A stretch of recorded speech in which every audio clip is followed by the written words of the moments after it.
చెప్తున్నారు. అయా గడికోట శ్రీకాంత్ రెడ్డి గారు ఆ ట్వీట్ కూడా మనం చూడొచ్చు. మీరు మీ ఛానల్లో మీరు డిబేట్ పెట్టండి, నేను వచ్చి మాట్లాడతానండి అని చాలా గౌరవంగా రెస్పాండ్ అయ్యారు. మీరు రెడీగా ఉన్నారా? ఎందుకంటే ఛాలెంజ్ చేసేటప్పుడు చెక్ చేసుకోవాలి. అవతల వాళ్ళు ఇమీడియట్గా రెస్పాండ్ అయ్యారు అనుకోండి, మన దగ్గర ఆన్సర్స్ లేకపోతే దొరికిపోతాం. మీరు రెడీగా ఉన్నారా? రెడీగానే ఉన్నాం సార్, రెడీగానే ఉన్నాం. అంటే ఆయనే కూర్చోవాలా? గడికోట శ్రీకాంత్ రెడ్డి గారే కూర్చోవాలి. ఈయన్ని మీరు సాధారణంగా ఎటువంటి ఇబ్బంది లేకుండా, ఆయనకు ఎటువంటి ప్రమాదం జరగకుండా మీరు ఆ ఛానల్కి తీసుకెళ్ళి కూర్చోబెట్టి మాట్లాడించాలి. మళ్ళీ సేఫ్గా ఆయన పంపించాలి. మీ మీద నమ్మకం లేదు కదా, మీ వ్యవస్థల మీద, మీరు పాల్పడే విధానాల పట్ల చేస్తున్నటువంటి ఆరోపణలు సార్ ఇవి. మా మీద నమ్మకాలు లేవు, మేమేదో చేస్తామని ఇలాంటి తప్పుడు ప్రచారం ద్వారానే వాళ్ళు అభిమానించి ఆయుధాలు బయటికి తీస్తే మళ్ళీ ఒక్క మాట కూడా ఇంకా మాట్లాడలేదన్నా. అప్పుడే దాడి మొదలు పెడితే ఎలా అధికారం? దాడి కాదన్నా, ఆయుధాల మీద అంత ప్రేమ కురిపిస్తుంది కదా. ఆయుధాలని అవిధాలం చేసినంటే ఆయుధం ఎంత పెద్ద ఆయుధమో. మమ్మల్ని మాట్లాడనివ్వండి అన్నా. మాట్లాడండి.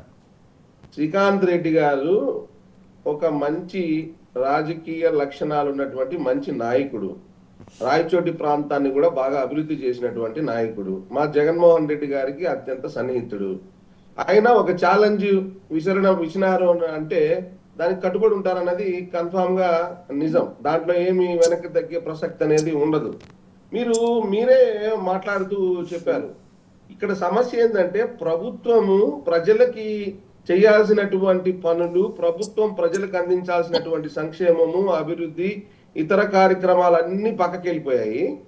ఇప్పుడు ఎప్పుడైతే ప్రజల్లో కూటమి పాలన పలచబడుతుందన్నది వీళ్ళు రహస్య సర్వేల ద్వారా తెలుసుకుంటారో వెంటనే డైవర్షన్ పాలిటిక్స్ కి పాల్పడతారు.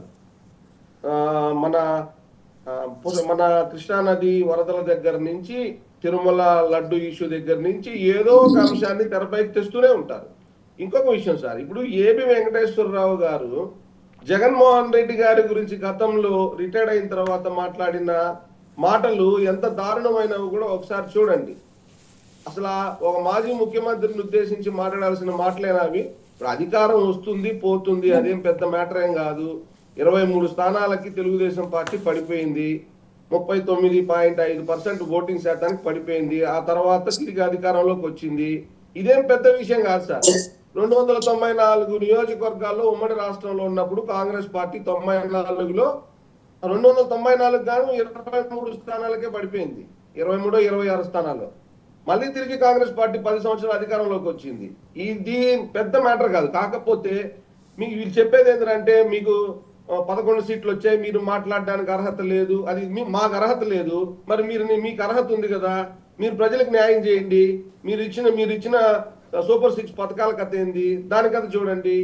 తిరుమల చుట్టూ రాజకీయాన్ని నడిపేది, రాజకీయాన్ని చేసేది ఎవరు సార్? కూటమి ప్రభుత్వం కదా. సాక్షాత్తు చంద్రబాబు నాయుడు గారు ముఖ్యమంత్రిగా ఉంటూ ఆయనే చెప్పాడు లడ్డు కల్తీ అయిందని. సుప్రీంకోర్టు అక్షింతలేసింది. సరే, అది పక్కన పెడదాం. అసలు ఒక్క గోవు కూడా చనిపోలేదని చెప్పాడు నిన్న ఒక మీటింగ్ లో. ఒక్క గోవు కూడా చనిపోలేదని చెప్పాడు. ఈఓ గారేమో 40కి పైగా చనిపోయాయి, సంవత్సరం మొత్తం మీద 170కి పైగా మృత్యువాత పడ్డాయి గోవులు అని చెప్పారు. వాళ్ళ చైర్మన్ గారేమో 22 చనిపోయి అంటారు. ఆయన భానుప్రకాష్ రెడ్డి గారేమో ఆయన మామూలు ఆస్కార్ అవార్డు కాదు ఆయనకి ఇవ్వాల్సింది. ఇట్లా మీరు చూడండి, కంప్లీట్ ప్రతిదీ డైవర్షన్. ఇప్పుడు ఏబి వెంకటేశ్వరరావు గారు వెళ్ళి కోడికత్తి శ్రీనుని కలవడం ద్వారా దీంట్లో ఏమీ లేదు, ఒక ఉద్దేశపూర్వకంగా కోడికత్తి శ్రీనుని ప్రేరేపించారంటే ఆయన చెప్పిన మాటల్లోనే కోడికత్తి శ్రీను జగన్మోహన్ రెడ్డి గారికి తీవ్రమైన అభిమానం అంట. అందుకోసం ముఖ్యమంత్రి కావడం కోసం ఆయన అటెంప్ట్ చేశారని ఈయన స్టేట్మెంట్ ఇస్తారు. మరి కుట్రకోణం ఉందా లేదా తేల్చాల్సింది కోర్టులు కదా. ఆయన కూడా జగన్మోహన్ రెడ్డి గారు ఏ కుట్ర చేయలేదని చెప్పినారు, డైరెక్ట్ గానో ఇండైరెక్ట్ గానో.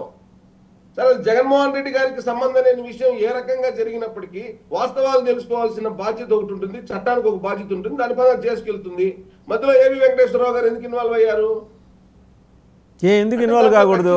ఆయన రిటైర్ అయ్యారండి, ఆయన రాజకీయాల్లోకి వస్తున్నారు. మీ సంగతి తేల్చడానికి ఏమి మాట్లాడకూడదా? అంటే మీరు ప్రతిపక్షంలో ఉన్నా కూడా రాష్ట్రంలో ఎవరు ఎట్లా మాట్లాడాలి, ఏం మాట్లాడాలి మీరు స్క్రిప్ట్ ఇస్తారు, దాని ప్రకారం వాళ్ళు మాట్లాడేసి వెళ్ళిపోవాలా? మేము ఆ మాట చెప్పడం లేదు సార్.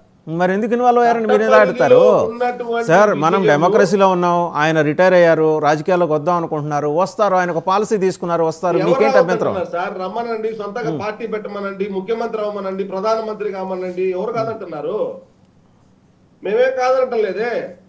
ఈ దేశంలో ఉన్న అత్యున్నత పదవి ప్రధానమంత్రికి ఆయన అర్హుడైతే ఆయన దేశవ్యాప్తంగా పార్టీ పెట్టుకుని తిరగమనండి, ఆయన కామనండి, సరే మాకేమో. మళ్ళీ మీ దగ్గరకు వస్తే ఈ లోపల గడికోట శ్రీకాంత్ రెడ్డి గారికి ఫోన్ చేసి రెడీగా ఉండమని చెప్పండి. ఎందుకంటే మీరు అన్నారు కదా ఆయన మేము సిద్ధమని, ఆయన సిద్ధం చేయండి. ఈ లోపల ఒకసారి లక్ష్మీకాంత్ గారి దగ్గరికి వెళ్దాం, జనసేన అధికార ప్రతినిధి. లక్ష్మీకాంత్ గారు నమస్తే అండి.